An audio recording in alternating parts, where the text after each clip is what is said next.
Perkenalkan, nama saya Dominika Daranpulo, NIM 1903030077, kelas B semester 5, mahasiswa Sosiologi Fakultas Ilmu Sosial dan Ilmu Politik.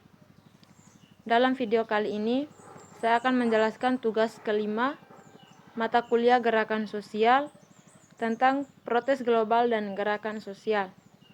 Yang pertama, mengendarai ombak. Kaskade protes dan apa yang bisa kita pelajari dari Donatella Della Porta. Itu dibagi dalam beberapa bagian, yaitu yang pertama, gerakan sosial dalam neoliberalisme akhir. Pada tahun 2013, sebagai siklus protes yang paling terlihat pada tahun 2011, tampaknya mereda, politik kontroversial mulai muncul kembali di seluruh dunia. Dengan melihat protes di berbagai belahan dunia yang termasuk di Turki, Brasil, Afrika Selatan, Bosnia, Bulgaria, dan Ukraina. Volume ini akan membahas 3 debat utama yang didorong oleh protes tersebut. Yang pertama, efek dari ekonomi global neoliberal akhir pada gerakan sosial. Yang berikut, pengembangan dari politik kontroversial di bawah demokrasi otoriter dan munculnya identitas kolektif baru. Dalam menganalisis protes ini, volume ini memiliki 2 tujuan, satu teoritis dan satu empiris.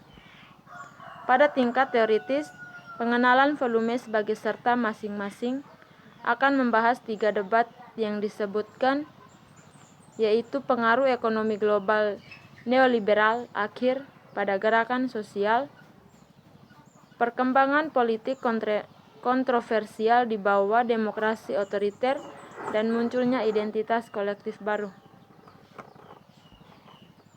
Yang berikut membawa kapitalisme dan kelas kembali ke dalam analisis. Studi gerakan sosial telah dikritik karena terlalu sedikit memperhatikan transformasi struktural jangka panjang. Anehnya, beberapa berharga pengecualian sekalipun perhatian terhadap dasar sosial protes telah menurun.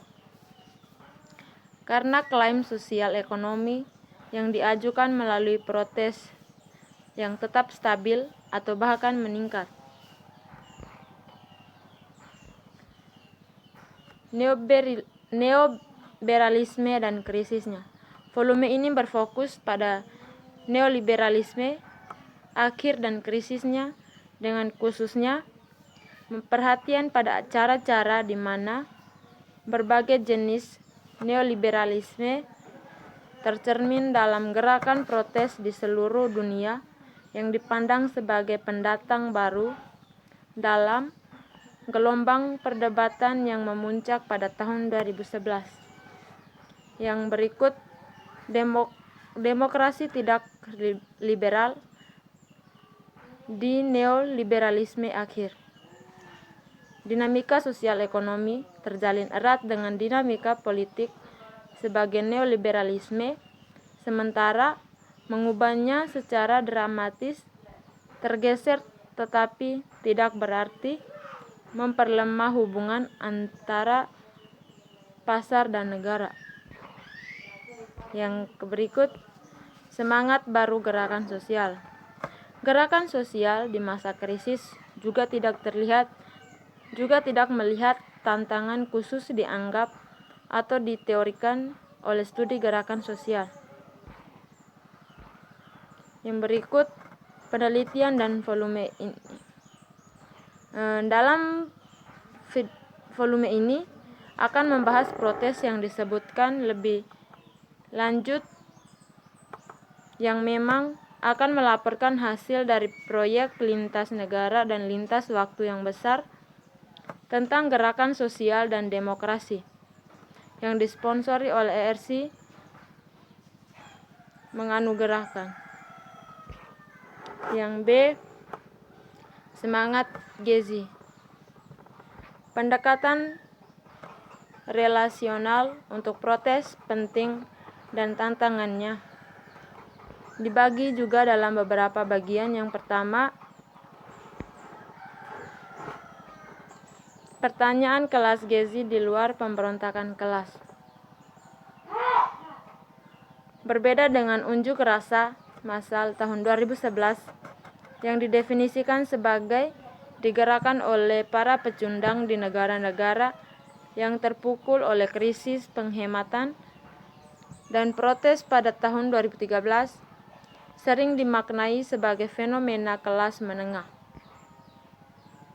Beberapa analisis telah menunjukkan kehadirannya di luar biasa dan peran penting dari terdidik dan profesional muda, kelas menengah, dan mobilisasi.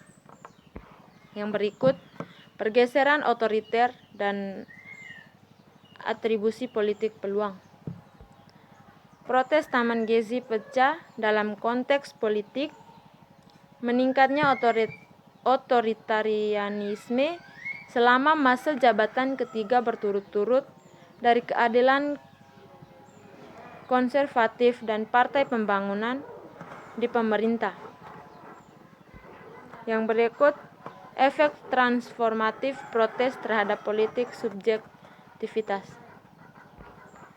Momen luar biasa seperti pemberontakan Taman Gezi muncul sebagai intens waktu yang putus dengan normalitas. C. Kebangkitan populer Brazil pada tahun 2013 Juni.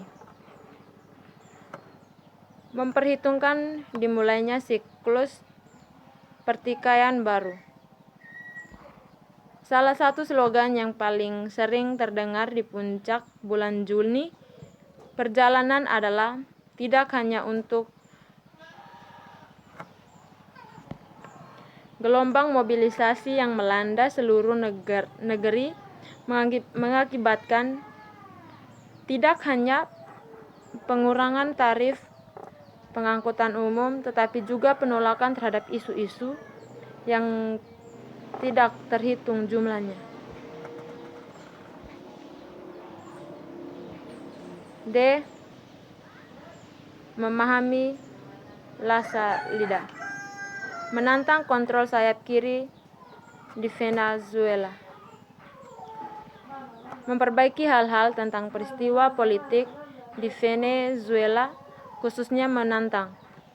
Tidak hanya sulit untuk mendapatkan data yang dapat diandalkan, tetapi juga tingkat yang tinggi polarisasi yang menjadi ciri politik di tanah air selama beberapa tahun terakhir membuat sulit untuk menilai kendala apa yang ditemukan di media, baik nasional maupun internasional. E. Pembantaian dan buruh Marikana protes di Afrika Selatan. Telah dikemukakan bahwa pembantaian Marikana adalah pergeseran seismik atau momen das. Dalam jangka pendek, itu menginspirasi mobilisasi analog di berbagai sektor dan aktor. Hal ini secara mendasar telah merusak pilar serikat dari aliansi tripartit dengan secara tragis mengekspos tingkat kesenjangan antara pekerja akar rumput dan elit serikat. Ke-1 telah dikatakan dengan benar bahwa untuk pertama kalinya orang dapat mengatakan tanpa rasa berlebihan bahwa Afrika Selatan Partai Komunis Aliansi Ke-1 sejauh itu tidak memiliki ideologi kohersi atau signifikansi dan memberikan sedikit kepemimpinan dan arahan politik. F. Kiri dalam terjemahan. Tidak adanya bingkai penghematan yang aneh di tahun 2013 protes Bulgaria. Apa yang telah ditunjukkan dalam pembahasan ini adalah bahwa itu tidak cukup untuk mempelajari cara pengajuan rasa, membingkai keluhan dan identitas mereka. Mereka juga perlu untuk mengeksplorasi tidak adanya bingkai yang memiliki banyak alasan untuk mendapat popularitas, tetapi tidak bekerja di persimpangan antara politik penelitian ekonomi dan gerakan sosial.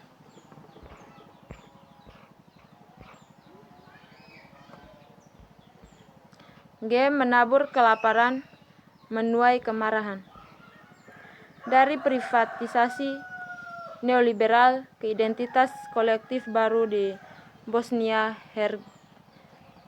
Herzegovina. Pemberontakan sosial pada Februari 2014 dikatakan telah menandai titik balik sejarah Bosnia Herzegovina untuk pertama kalinya sejak akhir konflik tahun 1992 sampai 1995,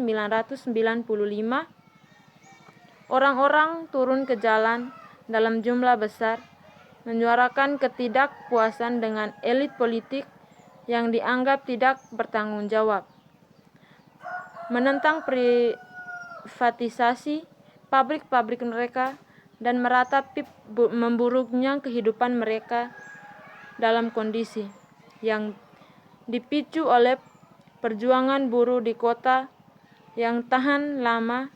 Sejarah gerakan buruh, protes meningkat pada polisi yang kejam, intervensi. Kerusuhan menyebar hampir di seluruh negeri, sementara gambar bangunan yang terbakar menjadi berita utama internasional. Analisis dan media bergegas untuk mendefinisikan pergolakan sosial sebagai hal yang tidak terduga. Mungkin hanya itu penjelasan dari tugas kelima saya. Sekian dan terima kasih.